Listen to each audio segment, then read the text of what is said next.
Sinet up ko na yung camera, pinasukan na kasi ako ng unang booking. Kaya pag start ng makina, minaniobra ko na yung manibela. Pagbitaw ko dito sa baryo namin, may nakasalubong pa ako ng mga tropa. Pagkatapos niyan, dumiretso na ako sa pick up location ng Nakapin para sa una kong tatrabahuin. Tinawagan ko kaagad yung pasahero pagkadating ko dito. Sumagot naman siya nang palabas na ako, kaya pagdating niya rito, inabutan ko agad siya ng shower cap at helmet ko. Pagkasakay niya, nilisan agad namin yung barangay ng Lawa dito sa Mikawayan, Bulacan. Mikawayan, Bulacan, papunta ng SM Grand Central sa monumento. Itong unang booking ko. 191 yung presyuhan nito. 13 kilometers naman yung layo o distansya nito. Sabi naman ng mapa, 38 minutes yung magiging biyahe namin base sa kanyang estima. Accurate naman, 38 minutes yung natapos nang marating namin tong drop off location ni boss. Nagbayad agad siya rito at bago umalis, in-inform ko siya na nagbablog-vlogan ako. 200 bigay ni sir, may tip akong 9 pesos. 9 pesos yung naging tip ko mula sa kanya. Tapos tumabi muna ako rito sa gilid ng kalsada. May lumapit agad sa akin na babae, sasakay daw siya. Sakto may joyride up siya kaya binook ko na. Ginamitan ko lang ng QR sabay scan para insured kaming dalawa. Sabi ni ma'am, LRT daw pala dapat yung sasakyan niya, kaso literal na sobrang haba daw ng pila. Nagmamadali siya kaya motor na lang yung sinakyan niya. Nag-request pa siya 15 minutes kung kaya ko daw ba. Dinirect ko na, ma'am, hindi po kaya yan. Sobrang dami pong stoplight dito sa Manila. Hindi kaya, pero nag-increase naman ako ng speed para mas papabilis yung pagdating namin sa pupuntahan niya. 250 binigay ni ma'am, 80 pesos yung tip niya sa akin. Grabe, ang laki ng tip na binigay niya. Halos pang isang pasahero na. Third passenger naman ngayon, susunduin ko na. Dito lang sa Ermita, papunta naman siya sa Tondo, Manila. Hindi na nag-shower cap si ma'am, helmet na lang daw. Nag-request pa siya ng daan sa Intramuros daw. Sino ba naman ako para umayaw? Kaya pagkalagpas sa Luneta, Intramuros na yung pinasok ko dyan. Puro kabayo pa yung aming nasilayan. Ang ganda pa ng aming mga nadaanan. Talagang dinadayo ng mga karamihan. Nakaka-relax talaga yung mga ganong tanawin. Yung mga biyahe nyo, malayo o malapit. Nakarating na pala kayo sa inyong pupuntahan ang di nyo napapansin. Kaya pagkadating namin dito, helmet at bayad agad yung inabot niya sa akin. Sakto 103 bigay ni ma'am.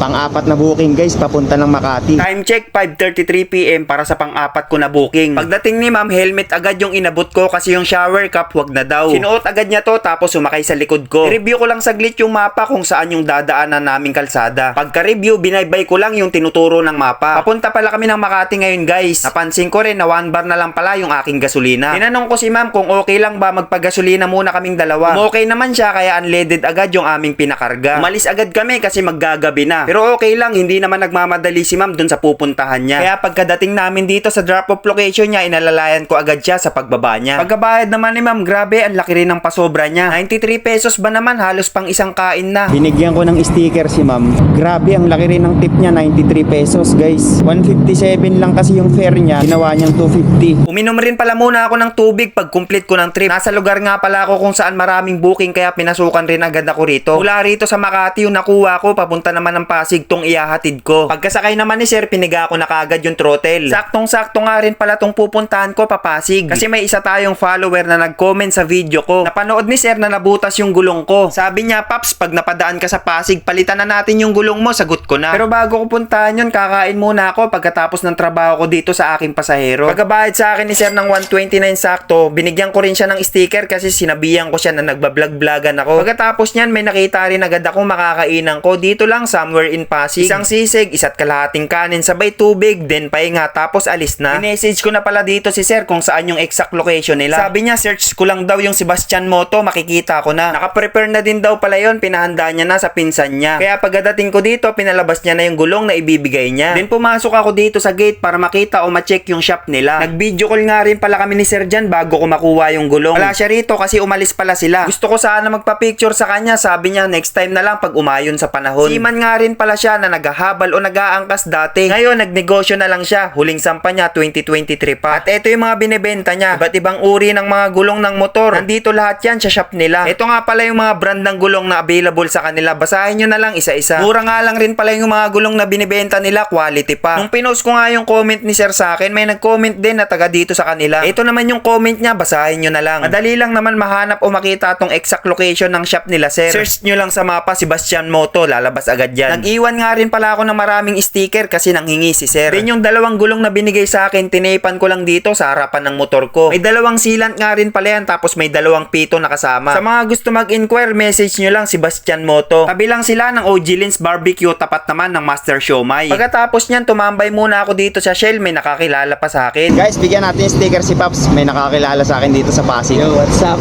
Yo. Tinanong niya ako pagkakita niya niya sa akin, ikaw ba yung taga Bulacan na nagbablog? Saglitan lang yung naging usapan namin kasi pinasukan na rin agad siya ng booking. Pagkatapos niyan, may isang Move It biker naman na lumapit sa akin. Napansin niya yung camera tapos nakilala niya yung motor ko. Bumoses siya, ikaw ba si Marino? Binigyan ko siya ng sticker, nakakatuwa, dinikit agad niya sa motor niya. Malis agad siya kasi may booking na siya. Sumunod na rin ako kasi pinasukan na rin ako ng isang long ride papunta ng San Isidro Street sa Quezon City. Grabe, ang laki nito guys, 333. Sa dalawang bagong gulong pa lang, boundary na. Tapos nakakuha pa ng long ride, may panggasolina na, may pang top up pa. Kanina ko pa sana balak umuwi pagkakuha ng gulong. Labis kasi yung saya na naramdaman ko dahil sa kabutihang loob ni Sir Rex de la Vega. Hindi niya ako kakilala pero binigyan niya ako ng gulong kaya labis yung pagpapasalamat ko sa kanya. More blessings sir, God bless sa'yo, mabuhay ka. Dito naman guys, halos 40 minutes yung tinagal namin ni Sir sa kalsada nang marating yung baluarte niya. Pagkasend naman niya ng payment via GCash, 350 yung binigay niya. 17 pesos yung tip na pasobra niya. Pag complete ko ng booking, agad-agad naman akong umuwi. Pagkadating ko naman dito sa amin, kinuha ko na kaagad yung dalawang gulong. Sabay flex sa camera kasi literal na maganda. Nag-bless din yung anak ko tapos pumasok na ako dito sa amin. Pinlex ko rin kay Crush yung mga binigay sa akin, dalawang gulong, dalawang sealant, may bimpo, may sticker at dalawang pito pa. At dahil dyan, for more video, follow pa more.